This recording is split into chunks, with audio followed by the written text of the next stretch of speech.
देखिए, भारतीय जनता पार्टी जिस समय घबराती है, इस तरह की एजेंसियों को सामने ला करके लोगों को अपमानित करती है, झूठे मुकदमे लगा करके जेल भेजती है।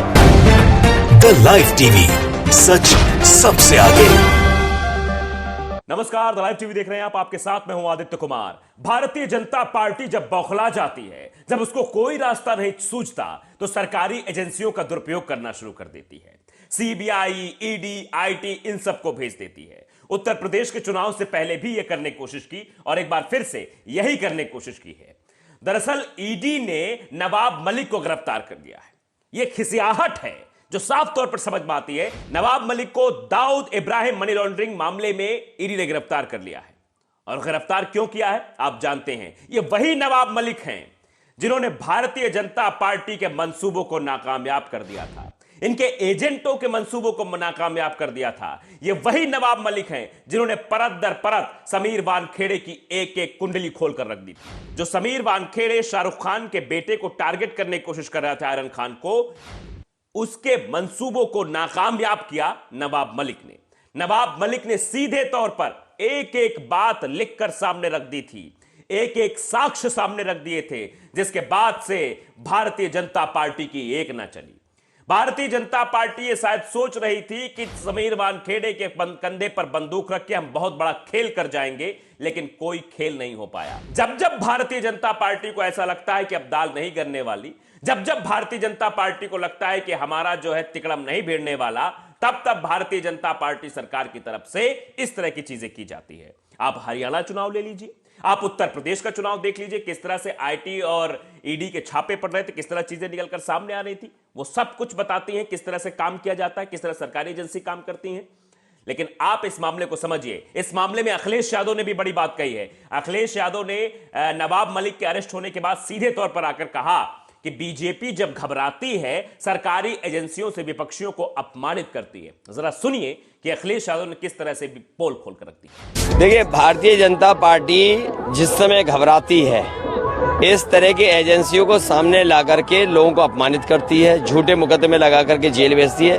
हमने कई बार देखा है, यहाँ पर भारतीय जनता पार्टी की सरकार ने बताया था कि उनको खतरा है, टेररिस्ट अटैक हो सकता है विधानसभा में। कोई पुड़िया निकली थी और बाद में वो पुड़िया निकली बुरादा, लकड़ी का घिसा हुआ पाउडर।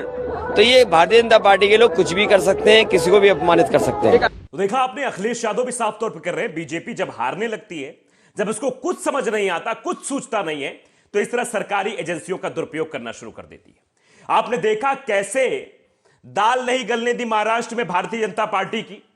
उसके बाद सरकार जब बन गई, सरकार बनने के बाद सबसे चहेते समीर वानखेड़े, भारतीय जनता पार्टी इनके कंधे पर बंदूक रख के जो करना चाह रही थी, जो बताना चाह रही थी, जो देश में एक मैसेज देने की कोशिश कर रही थी, उसके बारे में भी कैसे खुलासा किया था नवाब मलिक ने। एक एक बातें नवाब मलिक ने कह दी थी और रोजाना नए नए खुलासे। यानी आप समझिए कि जो एक विधायक ने बात उत्तर प्रदेश में कही थी कि बीजेपी को इंजेक्शन लगेगा डेली का डेली, वैसा ही कुछ इंजेक्शन नवाब मलिक महाराष्ट्र में लगा रहे थे। ऐसी की तैसी कर दी समीर वानखेड़े की। भागा भागा फिर रहा था, कहीं से भी कोई रास्ता उसे नहीं दिखाई दे रहा था। भारतीय जनता पार्टी भी मदद के लिए सामने आ रही थी, लेकिन क्या करे, ऐसे ऐसे रोज नए खुलासे नवाब मलिक कर रहे थे कि भारतीय जनता पार्टी भी नहीं बचा पा रही थी। भारतीय जनता पार्टी की भी ऐसी की तैसी हो जा रही थी। और आप देख ही रहे हैं कि महाराष्ट्र में हाल क्या हो गया है। नागपुर तक में सुपड़ा साफ हो जाता है भारतीय जनता पार्टी का, जबकि कहा जाता है कि नागपुर से सरकार चलती है। तो कायदे से भारतीय जनता पार्टी की फजीहत हो रही है महाराष्ट्र में, और उत्तर प्रदेश में तो जो हो रहा है वो आप सबसे छुपा नहीं है।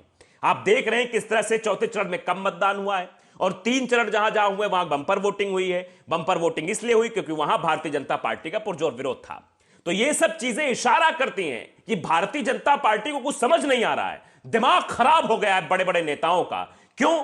क्योंकि कुछ हो नहीं रहा है भैया, कहीं दाल नहीं गल रही है। जो 5 राज्यों के चुनाव हो रहे हैं साहब, आप इसका आंकड़ा उठा के देख लीजिए, कहीं भी भारतीय जनता पार्टी की सरकार बनती हुई नहीं दिखाई दे रही है, जबकि फजीहत खूब हो रही है। उत्तर प्रदेश देख लीजिए, उत्तर प्रदेश में भले ही थोड़ी बहुत नाक बची हुई है, उत्तर प्रदेश में टक्कर देखने को मिल रही है, लेकिन यहां भी जो तस्वीरें दिखा रही है, जो अब तक के 4 चरण हो गए, वो इशारा कर रहे हैं कि भारतीय जनता पार्टी उत्तर प्रदेश से भी साफ होने वाली है।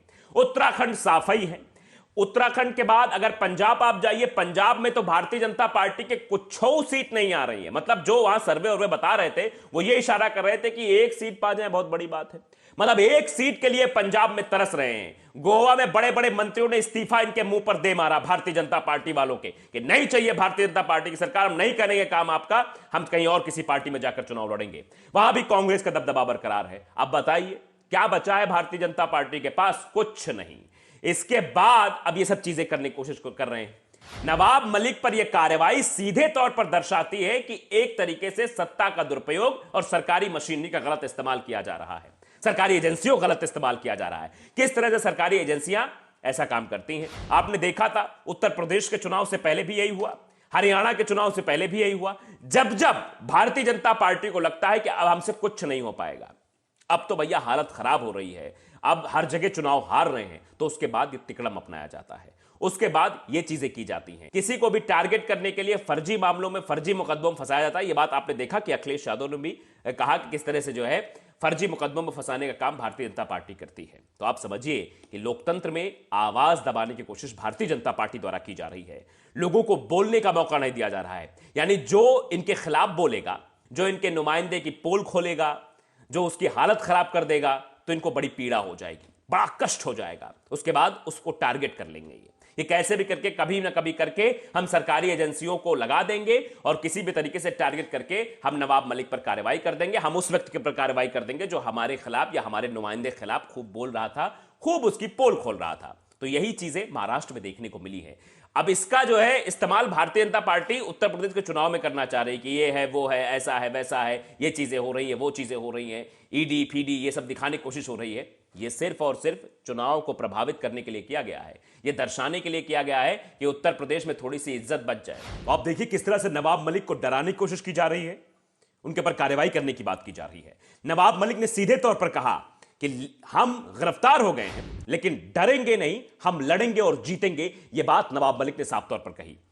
अब इस मामले पूरा हुआ क्या, कुछ डिटेलिंग भी आपको हम बता देते हैं। दरअसल मलिक ने एजेंसी पर यह आरोप लगाया कि अधिकारी मेरे घर आए और फिर जबरन ईडी दफ्तर ले गए। इसके बाद मुझे समन थमाते हुए कहा कि आपको गिरफ्तार कर लिया गया है। इस पूरे मामले को लेकर संजय राउत का भी ट्वीट सामने आया है। अपडेट जो हमारे सामने वो ये है कि संजय राउत ने सीधे तौर पर कहा है कि नवाब मलिक का इस्तीफा नहीं लिया जाएगा। संजय राउत ने ट्वीट करके यह बात बिल्कुल साफ कर दी है। तो संजय राउत ने कहा कि इस्तीफा नहीं होगा और नवाब मलिक ने कहा कि हम लड़ेंगे, जीतेंगे, डरेंगे बिल्कुल नहीं, जो करना है कर लीजिए। आप साफ तौर पर समझिए किस तरह से मतलब प्रताड़ित करने की कोशिश की जा रही है। भारतीय जनता पार्टी तभी सरकारी एजेंसियों का इस्तेमाल करती है जब उसको लगता है कि अब उसकी दाल कहीं गल नहीं रही है, हालत खराब है। वही बौखलाहट, वही डर है जो साफ तौर पर दिखाई दे रहा है कि आज ईडी की कार्रवाई देखने को मिली नवाब मलिक पर।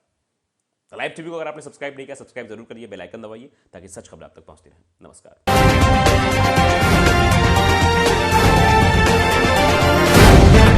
द लाइव टीवी, सच सबसे आगे।